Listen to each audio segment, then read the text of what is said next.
స్థానిక సంస్థల్లో 42% బీసీలకు రిజర్వేషన్లు ఇవ్వడంపై భారతీయ జనతా పార్టీది ద్వంద్వ వైఖరి అని చెప్పి రేవంత్ రెడ్డి కామెంట్ చేస్తూ ఉన్నారు సార్. రీసెంట్గా మనం చూసాం కదా, భారతీయ జనతా పార్టీ తెలంగాణ రాష్ట్ర అధ్యక్షుడు రామచంద్రరావు గారు ఒక కామెంట్ చేశారు, ఎలా హామీ ఇచ్చారో అలానే అమలు చేయండి అని చెప్పి. దాని మీద రేవంత్ రెడ్డి రెస్పాండ్ అయ్యారు సార్. భారతీయ జనతా పార్టీది ద్వంద్వ వైఖరి, అసెంబ్లీలో మద్దతు ఇచ్చారు కానీ కేంద్రంలో తాత్సారం చేస్తూ ఉన్నారు. భారతీయ జనతా పార్టీ పాలిత రాష్ట్రాలైన గుజరాత్, ఉత్తరప్రదేశ్, మహారాష్ట్రల్లో ముస్లింలకు రిజర్వేషన్లు ఇస్తూ ఉన్నారు కదా, ఇక్కడ బీసీలకు రిజర్వేషన్లు ఇవ్వడంలో అభ్యంతరం ఏంటి? భారతీయ జనతా పార్టీది ద్వంద్వ వైఖరి అనేది రేవంత్ వాదన సార్.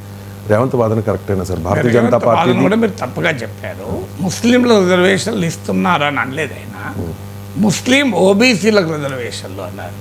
సో రేవంత్ రెడ్డి అన్నదాన్ని మీరు జాగ్రత్తగా చదవండి. ఒక వార్త పేపర్లో కూడా ముస్లిం ఓబీసీలను ముస్లింల రిజర్వేషన్లు ఇస్తారన్నది ఎవరన్నా అది మూర్ఖత్వం. ముస్లింల రిజర్వేషన్లు భారత రాజ్యాంగం ఒప్పుకోదు. ముస్లిం రిజర్వేషన్లు ఎట్లా ఇస్తారు? ఇష్యూ ఏంటి? మీకు కాస్త వెనక్కి వెళ్ళితే మన కులగణనములో మీకు పేపర్లలో తప్పొచ్చినా మనం కూడా జర్నలిస్టులం కనుక ఆ తప్పును మల్టిప్లై చేయకూడదు, ఆ తప్పును కరెక్ట్ చేయాలి. పేపర్లు చూసి మనము పేపర్ చదివే పాఠకులం కాం కదా, పేపర్లలో వార్తలు రాయగలిగే జర్నలిస్టులం మనం. అందువల్ల పేపర్లో వచ్చింది అనే జస్టిఫికేషన్ కాదు ఇప్పుడు కూడా. వీఆర్ ఆల్సో జర్నలిస్ట్ కనుక పేపర్లో వచ్చింది తప్పని చెప్పగలగాలి. మనం పేపర్లో వచ్చినా తప్పే, పేపర్లో వచ్చిందా రాదా ఆ డిబేట్లో నేను వెళ్ళడం లేదు. పేపర్లో వచ్చినా తప్పే. మనం సీనియర్ జర్నలిస్టులుగా మన సబ్జెక్టు తెలుసు కనుక తప్పని చెప్పగలగాలి మనం. వాళ్ళు ఏదో రాస్తే మనం దాన్ని మల్టిప్లై చేయకూడదు కదా. సో వాళ్ళు తప్పు రాస్తే కూడా మల్టిప్లై చేయకూడదు. వాస్తవం ఏంటి? ముస్లింలకు రిజర్వేషన్లు భారత రాజ్యాంగం అంగీకరించదు. రేవంత్ రెడ్డి ఎట్లా అంటాడండి? ఒకవేళ అయినా పొరపాటున నోరు జారినా మనం కరెక్ట్ చేయాలి. అంజయ్య మనకు ఇప్పుడు బూతులు అంజయ్య మాట్లాడిన సమయంలో ఆయన సాధారణంగా ఆయన భాష మన రిఫైన్ చేసి పత్రికల్లో వార్తలు రాసేవాళ్ళు కదా. మరి అదంతెందుకు ఇప్పుడు బూతులు మాట్లాడితే బీప్ సౌండ్ లేస్తుకుంటలేవా? సో ఒకవేళ ఎవరైనా ఒక పొలిటీషియను బై మిస్టేక్ దొర్లినా దాన్ని మనము దొర్లిన దాన్ని మల్టిప్లై చేయకూడదు. బై మిస్టేక్ దొర్లుతుంది, మనుషులం కదా. ఇప్పుడు నేను కూడా మాట్లాడేటప్పుడు పొరపాటున మోడీ 80 మన్మోహన్ సింగ్ అన్న సందర్భాలు కూడా ఉన్నాయి. అన్నప్పుడు దాన్ని సరి చేసుకుంటాం. సో అందువల్ల ఫండమెంటల్గా ముస్లింలకు రిజర్వేషన్ అనేది రాజ్యాంగం అంగీకరించదు. మతపరమైన రిజర్వేషన్లను భారత లౌకిక రాజ్యాంగం అంగీకరించదు. కోర్టులు అనేక సార్లు తీర్పులు చెప్పాయి. ఇష్యూ కూడా ముస్లింలకు రిజర్వేషన్లు, హిందువులకు రిజర్వేషన్లు కాదు. కులగణనము తెలంగాణలో సర్వే జరిగినప్పుడు ఓబీసీలలో ముస్లిం ఓబీసీస్ అని ప్రత్యేకంగా మెన్షన్ చేశారు. అది వివాదమైంది. ఈ ముస్లిం ఓబీసీలు ఏంటి అని, ముస్లిం ఓబీసీలోని పర్టికులర్గా కాంగ్రెస్ పార్టీ మెన్షన్ చేసింది ఈ సర్వేలో. బీజేపీ దానికి అభ్యంతరం చెప్తోంది. సో దీనికి రేవంత్ రెడ్డి ఇవాళ అన్నది ఏంటంటే, గుజరాత్లో, మహారాష్ట్రలో, కర్ణాటకలో బీజేపీ పాలించిన సమయాల్లో కూడా మీకు ముస్లింల్లో ఓబీసీలకు రిజర్వేషన్లు ఉన్నాయి. ఇప్పుడు కర్ణాటకలో బీజేపీ పాలించినప్పుడు ఉన్నాయి. గుజరాత్, మహారాష్ట్రలో కూడా కొన్ని కులాలు అంటే వారు ముస్లింలు అయినా కూడా వాళ్ళకి రిజర్వేషన్లు ఉన్నాయి. ఇప్పుడు దూదేక్లా అనే కాస్ట్ ఉంది, వాళ్ళు ముస్లింలే కావచ్చు కానీ రిజర్వేషన్ ఉంది కదా. అది ఆ పాయింట్ రేవంత్ రెడ్డి చెప్పింది. రేవంత్ రెడ్డి చెప్పింది ఓబీసీలు ముస్లింలైనా మీరు పాలించే రాష్ట్రాల్లో రిజర్వేషన్లు ఇస్తున్నప్పుడు తెలంగాణలో మాత్రం ఓబీసీలు ముస్లింలు అయితే వాళ్ళని మీరు అభ్యంతరం చెప్తున్నారు. ఇది తొండాట కాదా అన్నది రేవంత్ రెడ్డి క్వశ్చన్. సో ఆయన వర్డింగ్లో ఏది, ఒకవేళ ఆయన బయటలో ఏమన్నాడో నేను చూడలేదు. ఆయన ఏమన్నా పేపర్లు ఏం రాసినా రియాలిటీ మాత్రం ఇది. ఎందుకంటే కులగణనం జరిగినప్పుడు తెలంగాణలో మన వార్తను ఇవాళ పత్రికల్లో వచ్చిన వార్తను బట్టే మాత్రం చూడకూడదు. దీని బ్యాక్గ్రౌండ్ కనుక వెళ్తే కులగణనం సర్వే వచ్చినప్పుడు వివాదం అదే కదా మిత్రమా. సో ఆ వివాదం ఏంటి? మీరు ముస్లిం ఓబీసీ అని మెన్షన్ చేశారనే బీజేపీ అభ్యంతరం చెప్పింది.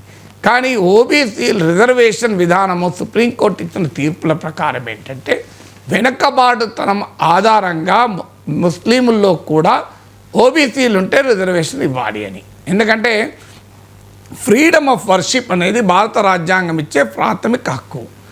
ఆ ప్రాథమిక హక్కును మీరు రిజర్వేషన్ మేము ఇవ్వము, మీరు ఇంకో మతం అయితే అనే అవకాశం లేదు. ఇది సచార్ కమిటీ నివేదిక తర్వాత అస్రఫ్స్, అర్జల్స్ ఇలా ముస్లింలకు కూడా 3 రకాలుగా వర్గీకరించి అందులో కూడా వెనుకబడిన వర్గాలకు రిజర్వేషన్లు ఇవ్వచ్చు. ఇప్పుడు ఉదాహరణకు ఒక వ్యక్తి క్షౌర వృత్తి చేస్తాడు, లేదా రజక వృత్తి చేస్తాడు, లేదా చేపలు పడతాడు. చేపలు పట్టే వ్యక్తి, క్షౌర వృత్తి చేసే వ్యక్తి, రజక వృత్తి చేసే వ్యక్తి గుడికి పోతే రిజర్వేషన్ ఉంటుంది, మసీదు పోతే రిజర్వేషన్ ఉండదు, చర్చికి పోతే రిజర్వేషన్ ఉండదు అని ఎలా అంటాము? అలా అనడం అనేది మత స్వేచ్ఛ అనే ప్రాథమిక హక్కుకు భంగం కదా. ఈ అంశం పైన ముస్లింలకు రిజర్వేషన్లు ఇవ్వకూడదు, కానీ ముస్లింలు అయినందుకు రిజర్వేషన్ పోదు. అసలు కాన్స్టిట్యూషనల్ పొజిషన్ ఇది. ముస్లింలకు రిజర్వేషన్ ఉండదు, కానీ ముస్లింలు అయినందుకు రిజర్వేషన్ నిరాకరించలేము. మతం ఆధారంగా రిజర్వేషన్లు ఇవ్వరాదు, కానీ మతం ఆధారంగా రిజర్వేషన్లు నిరాకరించరాదు అన్నది కాన్స్టిట్యూషనల్ పొజిషన్. సో అందువల్ల కాంగ్రెస్ పార్టీ వాదన ఏంటి అంటే, బీజేపీ పాలించే రాష్ట్రాల్లో కూడా మీరు మతం ఆధారంగా వెనుకబడిన వర్గాలకు రిజర్వేషన్లు నిరాకరించలేదు కదా, మరి ఇప్పుడు ఎట్లా నిరాకరిస్తారు తెలంగాణలో అనేది రేవంత్ రెడ్డి వాదన. అది ఫండమెంటల్లీ కరెక్ట్ వాదన. మీకు ముస్లింలకు రిజర్వేషన్లు అన్న పేరిట దాన్ని డైవర్ట్ చేస్తున్నారు. ముస్లిం రిజర్వేషన్లు ఎవరు ఎక్కడ ఇవ్వలేదు, ఇవ్వరాదు కూడా. That is the question of constitutionality. ఇచ్చేదల్లా ముస్లింలు అయినందుకు రిజర్వేషన్లు నిరాకరిస్తామా లేదా అన్నదే పాయింట్. వెనకబడిన వారంటూ గుర్తించగలిగితే, ఇప్పుడు మీకు ఎస్సీ రిజర్వేషన్లు ఉన్నాయి, హిందువులలో ఎస్సీ రిజర్వేషన్లు ఉంటాయి, క్రిస్టియన్ మీకు సిక్కులలో ఉండదా?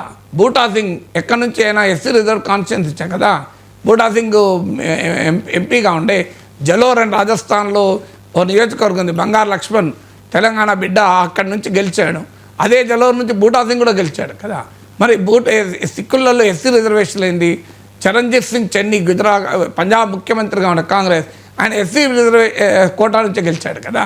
మరి ఎస్సీలు సిక్కులలో ఎట్లుంటారని క్వశ్చన్ వస్తుంది కదా, సిక్కిజంలో ఎస్సీలు ఏంటి అని. అందువల్ల మతము వేరు, కులం వేరు.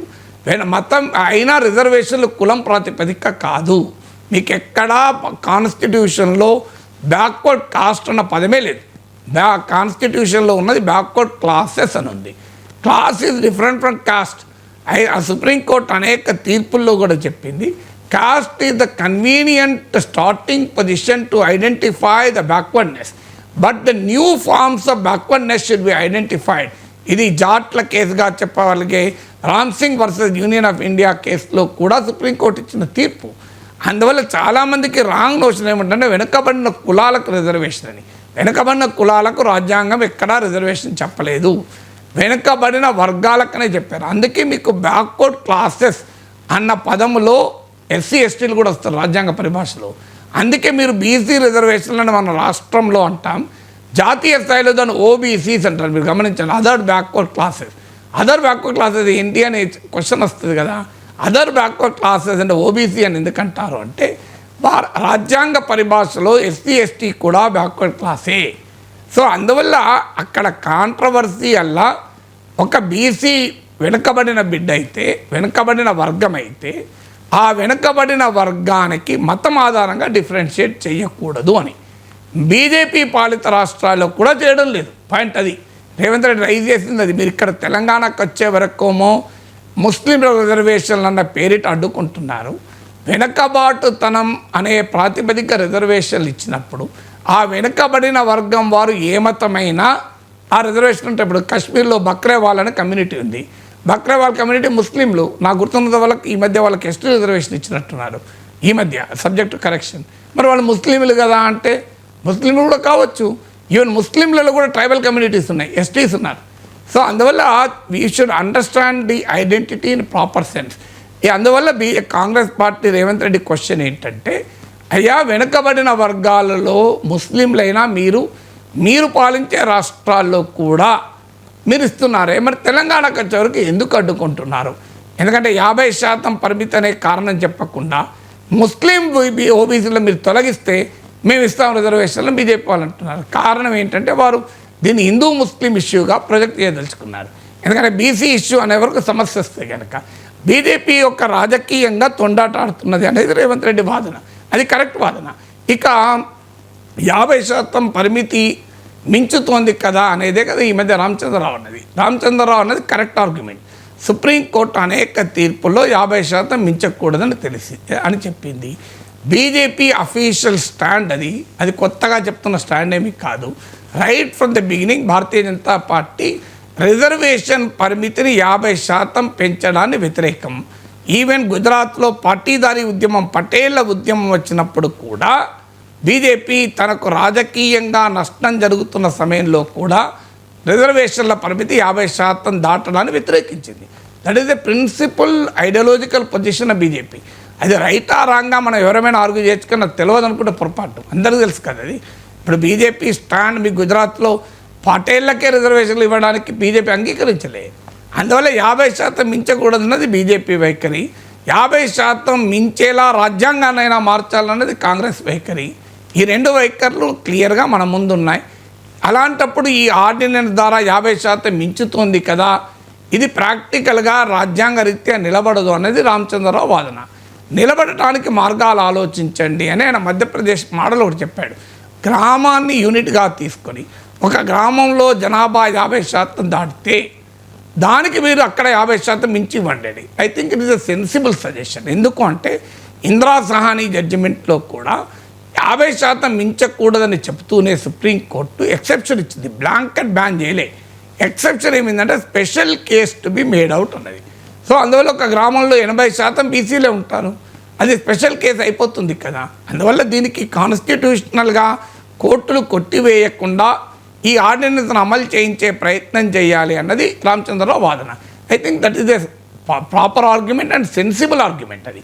అయితే రేవంత్ రెడ్డి రైజ్ చేస్తున్న క్వశ్చన్ ఏంటి, మరి అసెంబ్లీలో మద్దతు ఇచ్చారు కదా, మీరు ఇప్పుడు ఇట్లా మాట్లాడుతున్నారంటే అసెంబ్లీలో మద్దతు ఇవ్వకపోతే బీసీ వ్యతిరేకంగా ముద్రేస్తారు కనుక పొలిటికల్గా వాళ్ళు మద్దతు ఇచ్చారు, అందరికీ తెలుసు అది.